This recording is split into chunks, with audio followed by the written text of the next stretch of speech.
Hi friends, ఎలా ఉన్నారు? ఈరోజు మనం చేపల పులుసు వండుకుందాం అండి. చాలా రుచికరంగా ఉంటుంది. అవి కూడా మనం సముద్రపు చేపలు. ఇవి చాలా బాగుంటుందండి. మనం సముద్రం చేపలు ఎప్పుడు వండుకున్నా చక్కగా కారం, ఉప్పు, ఆయిల్ ఇవన్నీ మనం కరెక్ట్గా వేసుకున్నాం అనుకోండి, చాలా రుచికరంగా ఉంటుంది. ఒక్కసారి నేను చెప్పిన విధంగా మీరు ట్రై చేశారంటే చాలా బాగున్నాయి అంటారు. ఈ చేపల పులుసు కూడా చాలా రుచికరంగా ఉంటుందండి. తప్పకుండా ఒకసారి మీరు ట్రై చేయండి.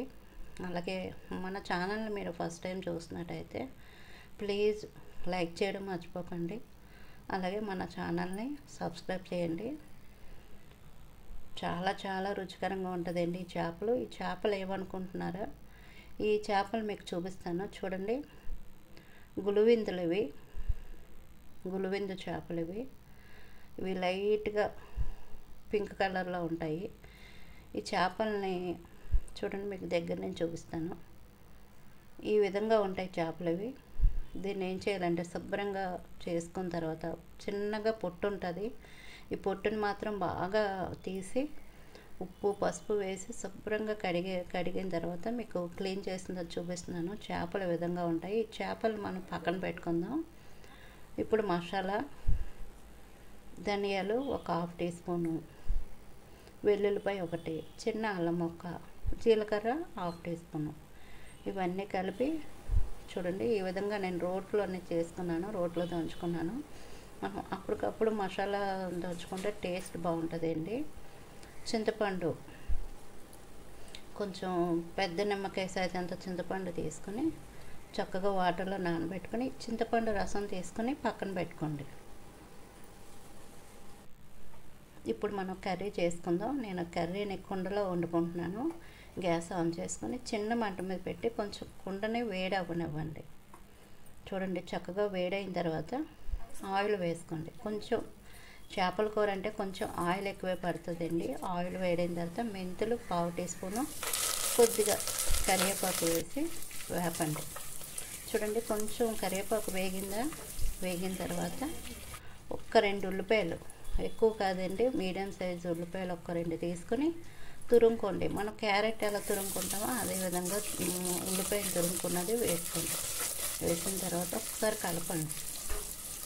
ఇలా కలిపిన తర్వాత మూత పెట్టుకుందాం. చూడండి, మనం మూత పెట్టుకొని మధ్యలో కలుపుకోవాలండి, లేదంటే అడుగు పడుతుంది. గ్యాస్ మీడియంలో పెట్టి మధ్యలో కలుపుకుంటూ వేపుకోవాలి ఉల్లిపాయని. నాకు ఇలా వేగనాకి ఒక్క 10 నిమిషాలు టైం పట్టింది. చూడండి, ఉల్లిపాయ మీకు చూపిస్తాను. చక్కగా ఈ విధంగా వేగాలి ఉల్లిపాయ. ఇలా వేగితేనే మనకి కర్రీ టేస్ట్ బాగుంటుందండి. ఉల్లిపాయ చక్కగా వేగిన తర్వాత ముందుగా మన మసాలా అప్పటికప్పుడు చక్కగా మనం వేసుకున్నాం కదా, ఈ మసాలా వేసిన తర్వాత ఒక్క నిమిషం అంతా కలుపుతూ వేపుకోండి. చూడండి, మసాలా కూడా వేగింది. ఇందులోనే 1/2 టీ స్పూన్ పసుపు వేసిన తర్వాత ఒకసారి అంతా కలపండి. ఇలా అంతా కలిపిన తర్వాత మీడియం సైజు టమాటా, ఎక్కువ కాదండి, ఒక్క టమాటా తీసుకుని చిన్న ముక్కలుగా కట్ చేసుకొని వేసుకోండి.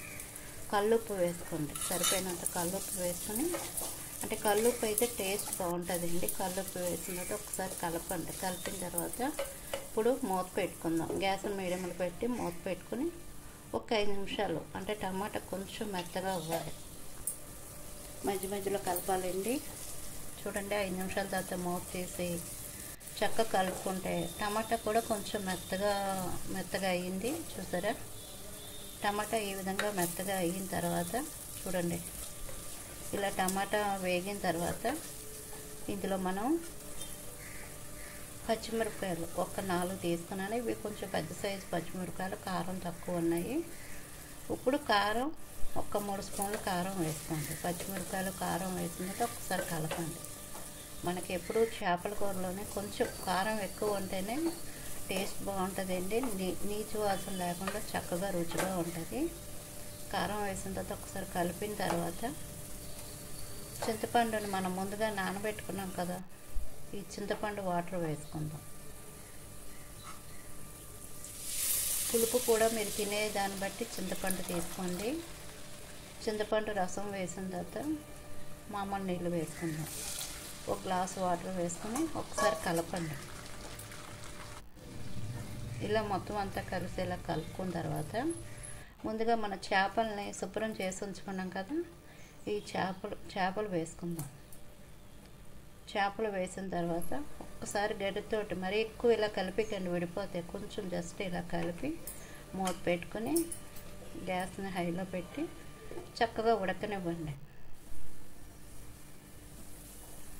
చూడండి 10 నిమిషాల తర్వాత చక్కగా మనకి పులుసు ఈ విధంగా ఉడుకుతుంది, చక్కగా రెడీ అయింది.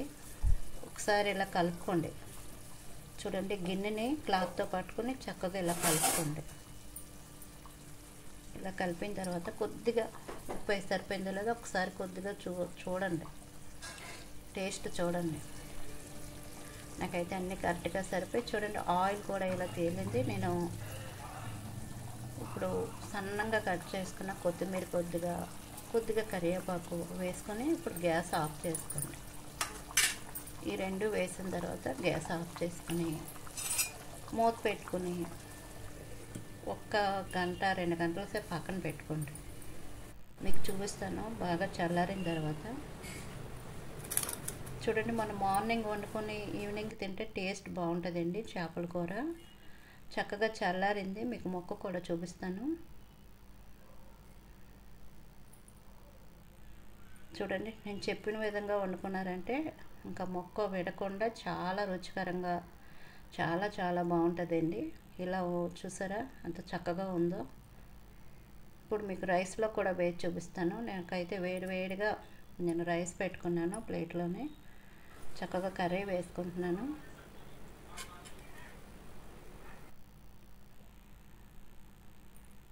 కాలుతుందండి కలుపుతుంటే.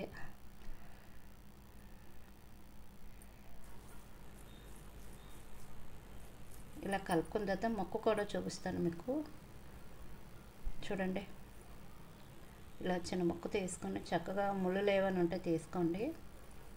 ఇలా నేను చెప్పిన విధంగా వండుకున్నారనుకోండి కర్రీ టేస్ట్ మాత్రం చాలా బాగుంటుందండి. ఇవి గులివిందులు అంటారు.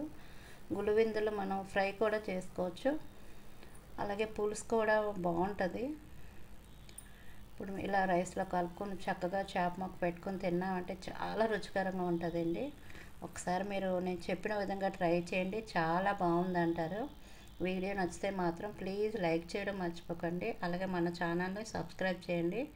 ఎప్పుడు మనం చేపల కూర వండుకున్న ఉప్పు కారం ఆయిల్ ఇవన్నీ కరెక్ట్గా ఉన్నాయనుకోండి టేస్ట్ మాత్రం చాలా బాగుంటుంది.